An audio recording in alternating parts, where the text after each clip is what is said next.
કરધણિયા ચંડીસર ગામે જેવા ભડાકા વગાડ્યા તમે જુઓ તો તેમના સહગામને અને આવા સેવા કાર્ય સૌને ખૂબ ખૂબ ધન્યવાદ.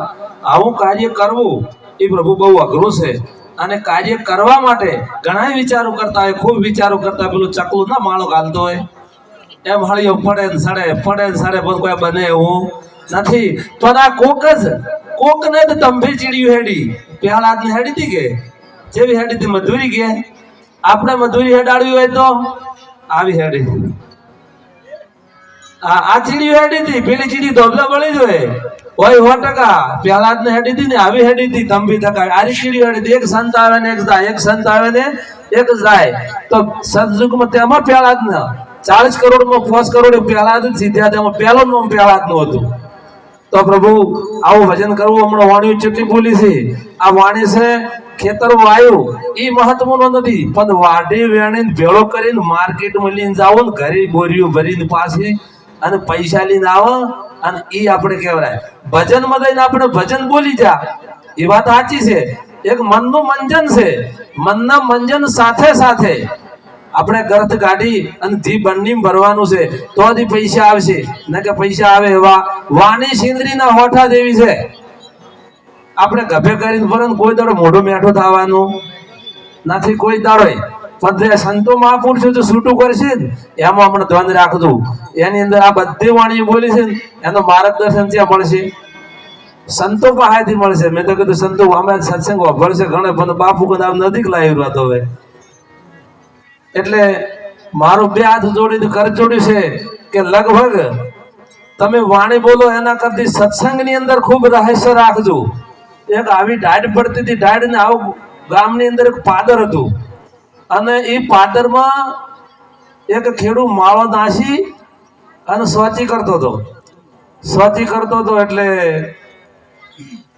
થોડી ડાઢ પડે ને માણસ ટોંટિયા વાળતો થાવ ટૂંકો થઈ ગયો અને ગોદડું હતું જોનું માણસ એવું. રસિકભાઈ શું વાત કરું, વસુવસથી ગોદડું ફાટ્યું ઓનું ભોડું ઉપર નીકળ્યું અને મારા વાળાના હાથ લેસા ભોડું ઉપર કર્યા કૂકવા કર્યા. એટલે આજુબાજુ રહેતા તો હોય ઉડીને આયા કે ભગત બાપુ શું છે કે મારું ભોડું કોક લઈ ગયું. કે ભલા માણસ તો કૂકવા કરાય તો કે સાતીન જોરે બોલો.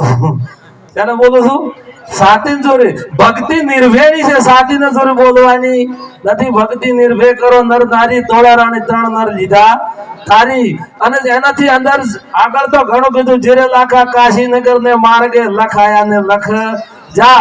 એમાં કોક સાધુ પુરુષ નો સંદેશો આવ્યો, બાકી તો બીજા જય ગુરુ મહારાજ ની કોઈ વર્ત્યું છે ને. જેને ભજન કર્યું શું હમણાં આપણે બધા હગત હતા મીરન તોરલ આપણે કોઈ કુટુંબમાં ઢુકડા છે પણ જેમ આપણે કહે એને ભજન કર્યું છે.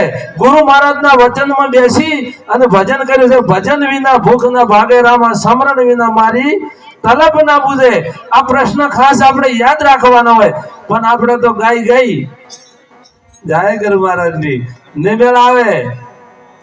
ગુરુ મહારાજે જે આપણને આલ્યું છે ને ધન હારું જ આલ્યું છે, પણ ઘણા ભાઈએ તો મેલી જીવ છે આળિયામ અને ઘણા વાયુ છે તો બોરીઓ ભરીને માર્કેટમાં લઈ ગયા છે. પણ તેને આળિયામ પડ્યો અને હળો પડ્યો છે.